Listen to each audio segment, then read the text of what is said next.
The fluorescent lights flickered overhead as Ethan Walker stood frozen in the gleaming showroom, surrounded by million-dollar vehicles that seemed to mock his oil-stained work boots. His heart hammered against his ribs as the woman he'd helped just last night, the stranded traveler he'd charged $75, stepped forward in a tailored charcoal suit that probably cost more than his monthly revenue. "I own this company," Ava said, her voice steady and confident. Nothing like the frustrated traveler from the storm. "And I want to change your life." Ethan's mouth went dry. The corporate executives flanking her stood silent, their expressions unreadable. Behind him, he could hear Mike's sharp intake of breath. This couldn't be happening. This had to be some kind of mistake. But 12 hours earlier, none of this seemed remotely possible. The day had started like any other Tuesday in Cedar Springs, Texas. Ethan arrived at Walker's Auto Repair at 6:30 in the morning, unlocking the bay doors as the sun painted the horizon in shades of amber and rose. The small garage sat on the edge of town, a modest building with peeling paint and a hand-painted sign that his father had made 20 years ago. The sign was faded now, barely legible, but Ethan couldn't bring himself to replace it. It was one of the last things his dad had created before the cancer took him. Inside, the familiar smell of motor oil and metal greeted him like an old friend. Ethan flipped on the lights, illuminating his workspace. The garage was cramped but organized. Every tool in its designated place. Every surface as clean as a mechanic's shop could be. It wasn't much, but it was honest work, and Ethan took pride in that. Mike shuffled in around 7, yawning and clutching a gas station coffee. "Morning, boss," he mumbled, his voice thick with sleep.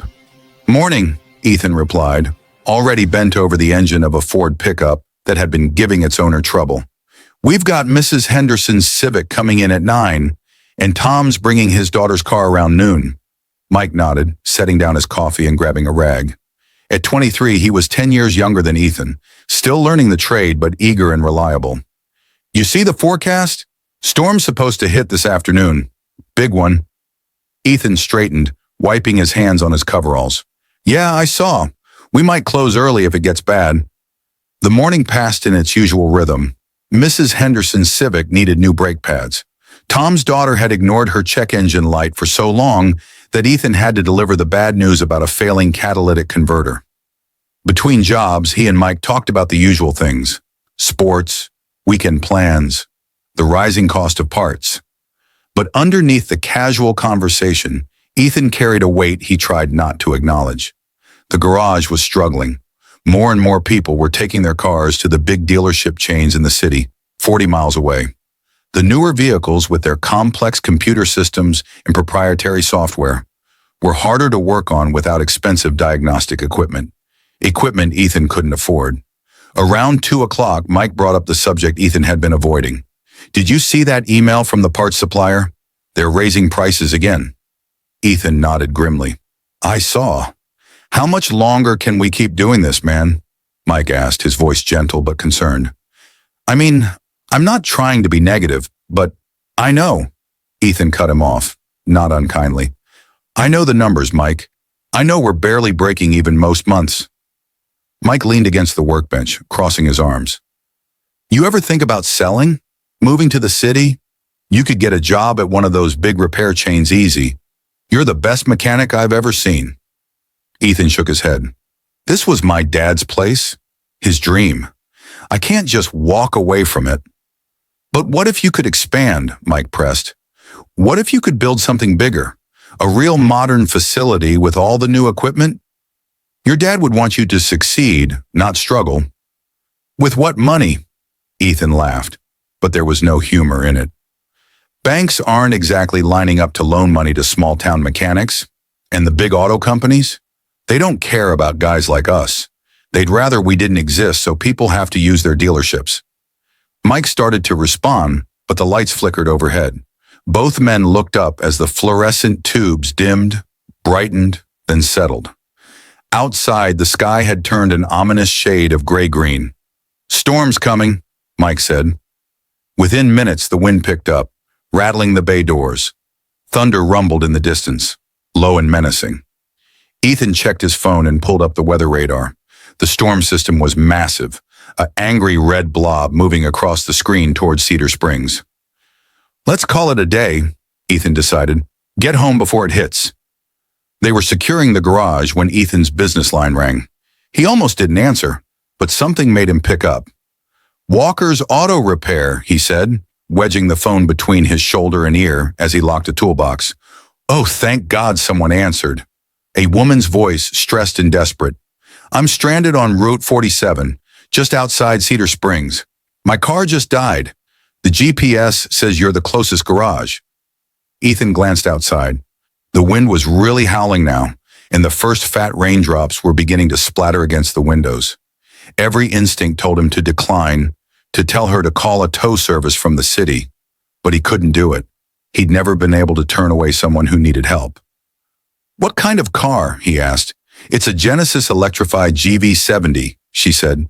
The electric SUV? I don't know what happened. It just lost power and coasted to a stop. Ethan's eyebrows rose. That was an $80,000 vehicle, one of the newer luxury electric SUVs. He'd read about them in trade magazines but had never actually worked on one.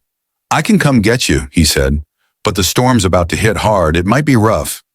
I don't care, she said, and he could hear the relief in her voice. Please, I'll pay whatever you need. Ethan grabbed his keys and turned to Mike. Go home. I've got to do a pickup. Mike looked at him like he was crazy. In this weather? For an electric SUV you've never worked on? Someone needs help, Ethan said simply. Can't just leave them out there. Mike shook his head but couldn't suppress a small smile. You're too good for your own good, you know that. So I've been told. Ethan fired up his tow truck, an older Ford that had seen better days but still ran reliably. The moment he pulled onto Route 47, the storm hit with full force. Rain lashed the windshield in sheets, the wipers working overtime and barely keeping up. Lightning split the sky in brilliant white forks, followed by thunder that seemed to shake the earth. He found her about 3 miles outside town, standing next to a sleek white SUV with her arms wrapped around herself. Even through the driving rain, he could see she was drenched, her clothes plastered to her body, dark hair hanging in wet ropes around her face. Ethan pulled up and jumped out, the rain immediately soaking through his coveralls. Are you okay? He shouted over the storm. She nodded, teeth chattering. Just wet and frustrated. Let's get you in the truck, he said, already moving to hook up the SUV. We can talk at the garage. She climbed into the passenger seat of the tow truck, dripping water all over the floor. Ethan worked quickly despite the storm, securing the luxury vehicle with practiced efficiency. By the time he climbed back into the cab, he was as soaked as she was. I'm Ethan, he said, cranking the heat. Ethan Walker. Ava, she replied, holding her hands up to the vents. Ava Coleman. Thank you so much for coming out in this. I know it's insane. Can't leave someone stranded, Ethan said, carefully navigating back toward town. The visibility was terrible, and he kept the speed low. Where were you headed? Just passing through, Ava said, a bit too quickly. Business meeting in Dallas. Decided to take the scenic route, which now seems like a terrible decision. Ethan smiled. Route 47 is pretty when it's not trying to kill you. Despite the situation, Ava laughed. It was a genuine sound, warm and unguarded. I'll take your word for it. They drove in silence for a moment, the only sounds the hammering rain and the rhythmic swish of the wipers. Ethan found himself stealing glances at his passenger. Even drenched and frustrated, there was something striking about her. She had an air of confidence, a way of holding herself that suggested she was used to being in control. So you're a mechanic? She asked, breaking the silence. Third generation, Ethan said with a hint of pride. My grandfather opened the garage in 1975. My dad took it over in 98. I've been running it since he passed 6 years ago. I'm sorry, Ava said softly, about your father. Thank you. Ethan navigated around a deep puddle forming in the road. He loved that garage, loved cars, used to say that every vehicle has a story, and it's our job to help write the next chapter. That's beautiful, Ava said, and she sounded like she meant it. They reached the garage just as the storm intensified further. Lightning seemed to strike every few seconds, turning the world into a strobe-lit nightmare. Ethan backed the tow truck into the bay and lowered the SUV, grateful to be out of the weather. "Let me get you a towel," he said, disappearing into the small bathroom at the back of the garage. He returned with two, one for her and one for himself. "Sorry they're not fancy." "They're perfect," Ava said, rubbing the towel over her hair. "Better than standing in that monsoon." Ethan approached the Genesis, circling it slowly. It was a beautiful machine, all smooth lines and cutting-edge design. The white paint gleamed even under the harsh garage lights. He popped the hood, or rather the front storage compartment, since electric vehicles didn't have traditional engines, and began his assessment. "So what happened exactly?" he asked, pulling out his tablet to look up the vehicle's schematics. "I was driving normally, and then every warning light on the dashboard lit up at once," Ava explained, wringing water from her shirt. "The car started making this beeping sound, and then it just lost power completely. Everything shut down." Ethan nodded, connecting a diagnostic scanner to the vehicle's port. Electric vehicles can be temperamental, especially the newer ones.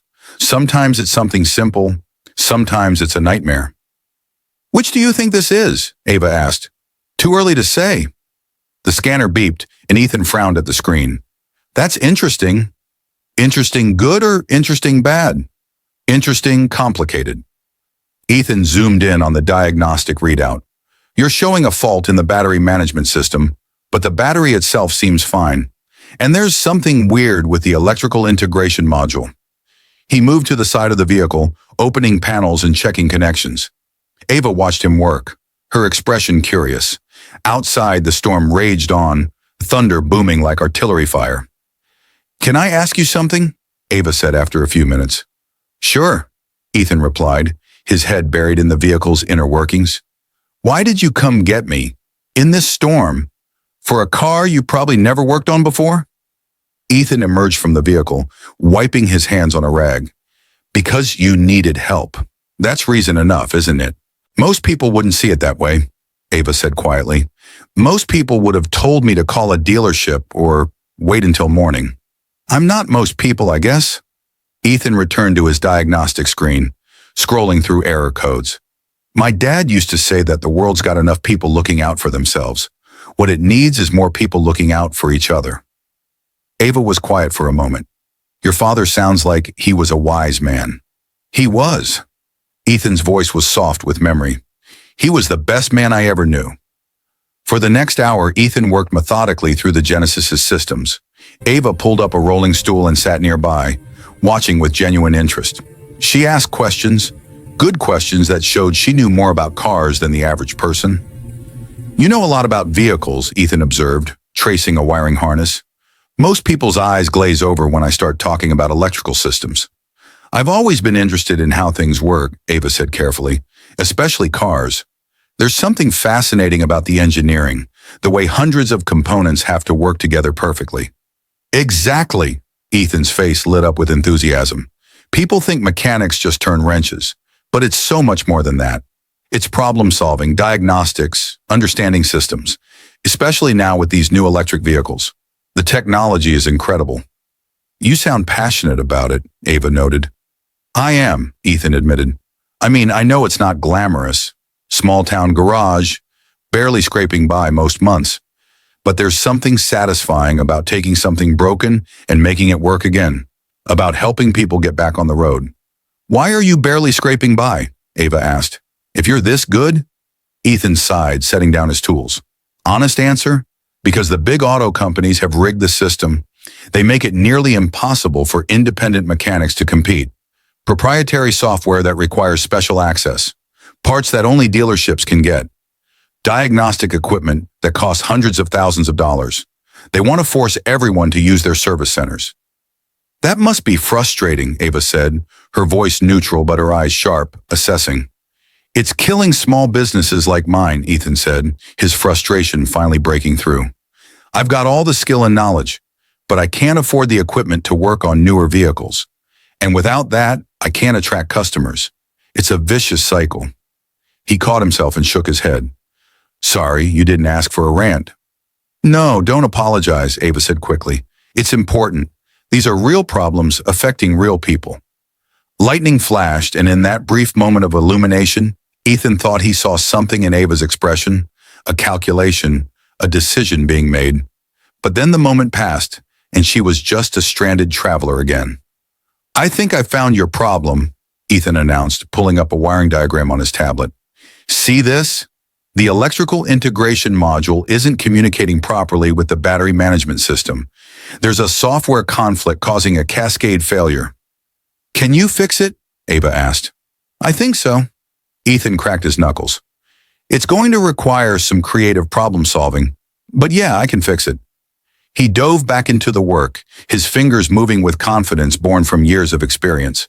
Ava continued to watch, occasionally handing him tools before he asked for them, seeming to anticipate his needs.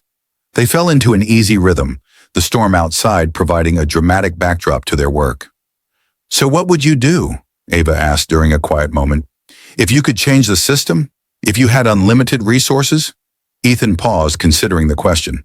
"I'd build a real facility, modern equipment, proper diagnostic computers, training programs.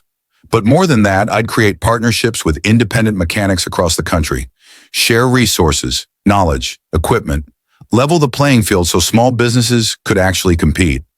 "That's thinking big," Ava observed. "Too big, probably," Ethan said with a self-deprecating laugh. "I can barely keep my own garage open, let alone revolutionize an industry." "What if you had help?" Ava pressed. "What if someone believed in your vision?" "Then I'd probably think I was dreaming," Ethan replied, returning his attention to the vehicle. "People with money and power don't usually care about guys like me." Ava opened her mouth as if to say something, then closed it. She pulled out her phone and began typing rapidly, her thumbs flying over the screen. Ethan noticed but didn't comment. Probably telling someone she'd be late, he figured. Another hour passed. The storm began to ease, the thunder growing more distant, the rain settling into a steady drumbeat rather than a deluge. Ethan worked with intense concentration, rewiring connections, updating software through creative workarounds, testing and retesting each system. "Try starting it now," he finally said, stepping back from the vehicle. Ava climbed into the driver's seat. When she pressed the start button, the Genesis hummed to life, all its systems showing green on the dashboard. She let out a delighted laugh. "You did it! How did you—" She looked at him with something like wonder. "That's incredible." Ethan shrugged, but he was smiling. "Just problem solving." Although I have to admit, this was one of the more challenging repairs I've done. That software integration issue was tricky. "Tricky?" Ava's expression was strange. "I'd call it nearly impossible without proprietary access." "Well, sometimes you have to get creative," Ethan said, closing the hood, or storage compartment. "The software conflict was causing a feedback loop. I rerouted the communication protocol through a secondary pathway and updated the firmware using a universal interface. Technically not by the book, but it works." Ava stared at him for a long moment. That's brilliant. Do you realize what you just did?" "Fixed your car?" Ethan said, confused by her intensity. "No, I mean yes, but—" She stopped herself. "Never mind." "What do I owe you?" Ethan calculated in his head. The tow, the diagnostic, the labor. $75. $75? Ava looked shocked. "For all that work? In the middle of a storm?" "Storm's not your fault," Ethan said simply. "And it took me about 3 hours." "That's fair." Ava pulled out her wallet, but her hands were shaking slightly. "I want to pay you more. You deserve more." "75 is fine," Ethan insisted. "I don't price gouge even if I could." She handed him a $100 bill. "Keep the change. And thank you, Ethan. Really, you have no idea how much you've helped me." There was weight in her words, something Ethan didn't quite understand. She lingered by her vehicle, seeming reluctant to leave despite the late hour. "You should get going before it gets too dark," Ethan said. "Roads will be slick, but the worst has passed." "Right, yes." Ava climbed into the Genesis but paused before closing the door. She looked at Ethan with an expression he couldn't quite read. Gratitude mixed with something else. Determination, maybe. Or decision. "Ethan Walker, I won't forget what you did tonight." "Just doing my job," he replied. "No," she said firmly. "You did so much more than that." She closed the door and pulled out of the garage, her taillights disappearing into the wet twilight. Ethan stood there for a moment, watching her go, a strange feeling settling in his chest. There had been something off about that whole encounter, though he couldn't put his finger on what. He locked up the garage and drove home, where he heated up leftover pasta and collapsed on his couch. The exhaustion hit him all at once. The storm, the stress, the intense concentration of the repair. Within minutes, he was asleep, still in his coveralls. The next morning dawned clear and beautiful, as if the storm had scrubbed the world clean. Ethan arrived at the garage at his usual time, unlocking the doors and starting a pot of coffee. Mike showed up 20 minutes later, grinning. "Heard you went full hero mode last night," Mike said, "rescuing stranded motorists in the storm." "News travels fast," Ethan replied. "Small town, man. Mrs. Henderson saw your tow truck out in the weather. She told half the town you were probably rescuing someone." Mike grabbed a mug and poured himself coffee. "So was she pretty? The stranded motorist?" "Mike, come on, tell me you at least noticed. Young woman, you rescue her from a storm, spend hours together."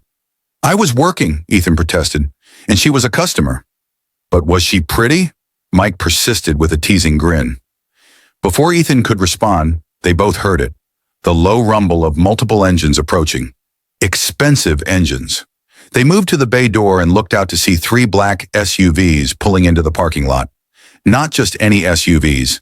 These were luxury vehicles, the kind with tinted windows and chrome trim that probably cost more than Ethan's entire garage. "What the hell?" Mike breathed.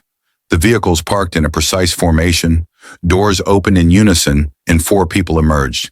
3 men in sharp business suits and Ava, but not the drenched, frustrated traveler from last night. This Ava wore a charcoal suit that screamed executive power. Her hair was styled perfectly, and she moved with confident authority. The men flanked her like security detail as she walked toward the garage. Ethan's heart began to hammer. Had he done something wrong? Was the repair not up to code? Were they lawyers? "Mr. Walker," Ava said formally as she approached. Her voice was different, stronger, more commanding. "We need to talk." "Sure," Ethan managed. "Is something wrong with the vehicle? If the repair didn't hold..." "The repair is perfect," Ava interrupted. "That's why I'm here." She gestured to one of the men, who stepped forward with a tablet. "I wasn't entirely honest with you last night. My name is Ava Coleman. I'm the founder and CEO of Coleman Motors." The world seemed to tilt. Ethan stared at her, his brain struggling to process the words. Coleman Motors. One of the biggest automotive companies in the world. They made everything from luxury sedans to electric SUVs to commercial trucks. They were valued at over $3 billion. "I don't." "What?" was all Ethan could manage. "The Genesis you fixed last night," Ava continued. "That's our flagship electric vehicle. For the past 6 months, we've been dealing with an intermittent electrical fault that our engineers couldn't diagnose. It would show up randomly, shut down the vehicle, and then disappear before we could trace it. We've had teams working on it, top engineers with advanced degrees and unlimited resources." She took a step closer, and Ethan could see the intensity in her eyes. "You fixed it in 3 hours, in a storm, in a garage without our proprietary diagnostic equipment." Ava's voice held both admiration and disbelief. "You rerouted the communication protocol through a secondary pathway that none of our engineers even knew existed. You solved a problem that's been costing us millions in warranty claims and reputation damage." It seemed like the logical solution," Ethan said weakly. "Exactly," Ava smiled. "You saw what no one else could see because you approach problems differently. You're not constrained by corporate thinking or the assumption that there's only one right way to do things." Mike was standing behind Ethan, and he could hear his assistant's sharp intake of breath. This was insane. This couldn't be real. "Why didn't you tell me who you were?" Ethan asked. "Because I wanted to see how you treat someone you thought was just a stranded traveler," Ava admitted. "I wanted to see your work ethic, your problem solving, your integrity when no one important was watching, and you exceeded every expectation." She nodded to another assistant who stepped forward with a leather portfolio. "I came here this morning to make you an offer," Ava said. "Actually, 2 offers. You can choose whichever one appeals to you more." Ethan's mouth was dry. He couldn't speak. Option 1, Ava continued, is a position at Coleman Motors as our lead innovation engineer. You'd oversee practical application testing, work directly with our design teams, and help us build vehicles that real mechanics can actually service. Salary of $250,000 a year, full benefits, relocation assistance. Ethan's knees felt weak. $250,000. He currently made barely $40,000 in a good year. Option 2, Ava said, and her smile widened, is a full investment from Coleman Motors to build your dream garage. We'll provide the funding, equipment, and resources for you to create a state-of-the-art facility right here in Cedar Springs. You'd maintain ownership and independence, but you'd become our partner, a flagship location for our new initiative to support independent mechanics nationwide. The garage was completely silent except for the ticking of the wall clock. Ethan looked at Mike, whose jaw was hanging open in shock. He looked at the corporate executives with their tablets and serious expressions. He looked at Ava, who watched him with an expression of hope and excitement. "I don't understand," Ethan finally said. "Why would you do this? Because I fixed one car?" "Not just because you fixed the car," Ava replied. "Because of everything I saw last night. You came out in a dangerous storm to help a stranger. You treated me with respect and kindness, even though you thought I was nobody important. You charged me fairly when you could have charged 10 times as much. You're passionate about your work and knowledgeable about the industry, and you care, genuinely care, about doing right by people." She gestured around the small garage. "This place represents everything that's right about the automotive industry. Independent operators with real skills, serving their communities, treating customers like people instead of account numbers. Coleman Motors has gotten too big, too disconnected from that. We've become exactly what you described last night, a company that makes it hard for people like you to succeed." Ava's voice grew passionate. "I want to change that. I want to create a network of independent mechanics who have access to our resources and support. But I needed to find the right person to partner with first, someone who could show us how it should be done. Last night, standing in this garage watching you work, I realized I'd found that person." Ethan felt tears prickling his eyes. He thought of his father, of the dreams they'd shared, of all the nights he'd laid awake worrying about money and wondering if he should just give up. "My father," Ethan said, his voice thick. "He always said that good work and honest dealing would be rewarded eventually. I'm not sure he meant it literally, but..." He had to stop and collect himself. "He'd be so proud, not of the money or the opportunity, but of the fact that someone noticed. Someone saw the value in what we do here." "I see it," Ava said gently, "and I want to help you share it with the world." Mike found his voice. "Boss, I think she's serious. I think this is real." "It's real," one of the executives confirmed, speaking for the first time. "We have all the paperwork ready to go, pending Mr. Walker's decision." Ethan walked to the bay door and looked out at his father's hand-painted sign, at the cracked parking lot, at the small-town street he'd known his whole life. The morning sun was bright, the sky that perfect blue that comes after storms pass. Everything looked different somehow, full of possibility. "Can I ask you something?" Ethan turned back to Ava. "Anything. If I take option 2, if I build the garage here, would you let me hire Mike as my operations manager? And would you help me create apprenticeship programs for young mechanics, training that they couldn't get anywhere else?" Ava's smile was radiant. "Yes, to all of it, yes." "Then I don't need to think about it," Ethan said. "I want option 2. I want to build something here, in Cedar Springs, something my dad would be proud of, something that serves this community and helps other mechanics like me." Mike let out a whoop of joy and grabbed Ethan in a bear hug. The executives smiled and began opening their tablets, pulling up contracts. But Ava simply walked over and extended her hand. "Partners," she said. "Partners," Ethan agreed, shaking her hand firmly. As he stood there in his small garage, still wearing yesterday's coveralls, surrounded by corporate executives and life-changing contracts, Ethan thought about storms, about how the worst weather sometimes brings the most unexpected blessings, about how one decision to help a stranger can alter the entire course of your life. His phone buzzed, Mrs. Henderson asking if her Civic was ready. Ethan smiled. Even with everything changing, some things would stay the same. I need to get back to work, he said. I've got customers depending on me. Ava laughed. That's exactly the attitude I was hoping for. We'll handle the paperwork. You handle what you do best. Over the next hour, while Ethan worked on Mrs. Henderson's Civic, the executives set up a temporary office in his tiny break room. Papers were signed, plans were made, timelines were established.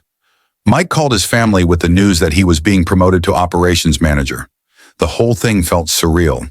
When Ava finally prepared to leave, she found Ethan under the Civic, torquing lug nuts. I'll be back next week with the architectural team, she said. We'll start designing the new facility. Ethan slid out from under the car. Ava, can I call you Ava?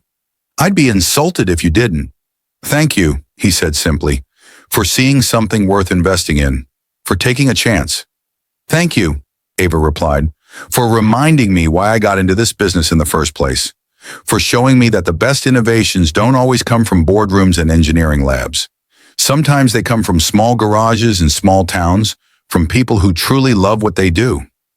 She headed for her vehicle, then paused and looked back. Oh, and Ethan, about the electrical fix you did last night? I'm having our entire engineering team study your solution. We're going to implement it across our entire production line. That alone is going to save us millions of dollars and prevent thousands of stranded motorists. Your name will be on the patent. Before Ethan could respond, she was gone, the black SUVs pulling away in formation. Mike appeared at his side. Dude, what just happened? I think, Ethan said slowly, I think we're about to build something amazing.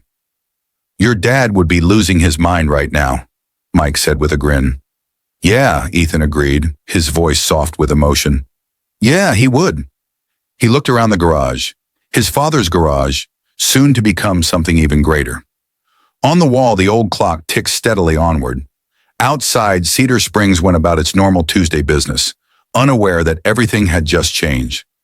Ethan thought about the journey ahead, the construction, the expansion, the partnerships, the responsibility of proving that independent mechanics deserve their place in the modern automotive world.